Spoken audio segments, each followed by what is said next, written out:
by Arena Plus. Energy FM. Traffic update. Hi, Bangga! Siyempre naman isang magandang morning po sa inyong lahat. Papa Driver! O, silip muna sa orasan ha. 8:35 na po ng nagmamagandang umaga. Kamusta ka naman dyan? Friday na Friday. O, medyo nasa stress ka na ba? O, para hindi ka na masyadong ma-stress, bibigyan kita ng overview ng nangyayari ngayon sa mga dadaanan mo dyan sa EDSA. EDSA southbound muna tayo. Mahal kong Papa Driver. Moderate po ang takbo ng mga sasakyan dyan po sa North EDSA. Tapos tuloy-tuloy naman po ang takbo. Ang daloy ng mga motorista natin dyan hanggang makarating ka ng Santolan area. Medyo bibigat na po ng bahagya. Tapos tuloy-tuloy po ulit yan hanggang makarating ka ng Ortigas. Slow moving na po ang takbo ng mga Papa Drivers natin dyan.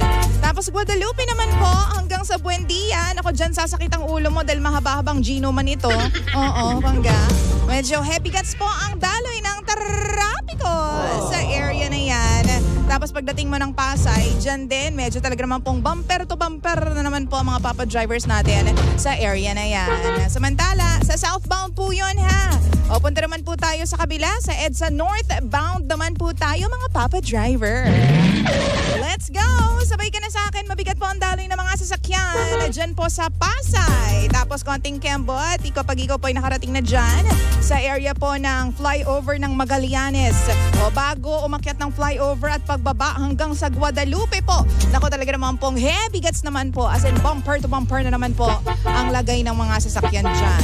Ortigas area, pag nakarating ka ng Ortigas area, ganun din po, medyo masakit sa bangs, Papa Driver. Kaya ka nakakalbo sa stress, diba? Heavy gets po ang daloy ng mga motorista dyan. Daloy ng trapiko dyan po sa Ortigas. Yan po ang lagay ng EDSA, mga Papa Driver. Mama Driver, nandyan ka naman pa sa C5? O, dali, sa C5 naman tayo pumunta. Check po natin ang area ng C5 southbound lane. Bagong Bayan. Medyo mabigat po ang daloy ng mga sasakyan dyan sa Bagong Bayan. Moderate to heavy naman po ang mga sasakyan na talaga naman pong tumatawid o dumadaan dyan po sa Julia Vargas. Ganon din po ang sitwasyon. Medyo mabagal po at medyo masikip ang Calye Road. Okay, dahil sa volume po ng mga sasakyan. Ganon din sa East Rembo.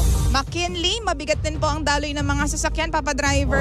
Kaya naman po, asahan mo na po na medyo tatagal ka sa iyong biyahe ngayong araw na ito. Pagkalagpas po ng McKinley, talaga naman po tuloy-tuloy na po ang daloy ng mga sasakyan. Again, dyan po yan sa C5 southbound. Northbound naman po tayo ng C5.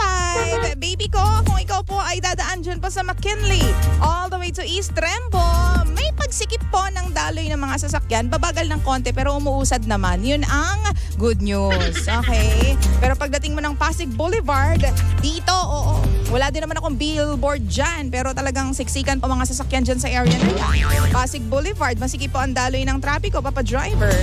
Green Meadows. Ayan, medyo bahagyang masikip pero bahagyang maluwag din.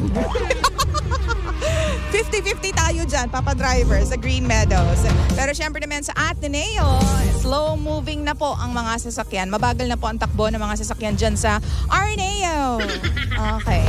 At paalala po ni Lindsay, kung kayo po ay dadaan dyan po sa bilang na pag-uusapan po natin, yung Green Meadows nga pala ha, kanina sabi ko nga sa southbound, masikip po dyan sa Green Meadows area, southbound dahil po meron pong aksidente dyan involving a car at saka isang motorsiklo. Isang lane po ang occupied, Papa Driver. Number coding, alam mo na, you know the drill. Friday ngayon, thank God it's a Friday! Wow! Kaya naman po, ang bawal pong lumabas na plate number yung mga Papa Drivers natin na may plate number na nagtatapos sa 9 and 0. Baby ko, huwag kang lalabas simula 7 a.m. to 10 a.m. Tapos simula po 5 p.m. mamayang gabi o mamayang hapon, 5 p.m. ng hapon hanggang alas 8 po ng gabi. Energy FM Traffic Update. This segment was brought to you by Arena Plus. Why would I be here?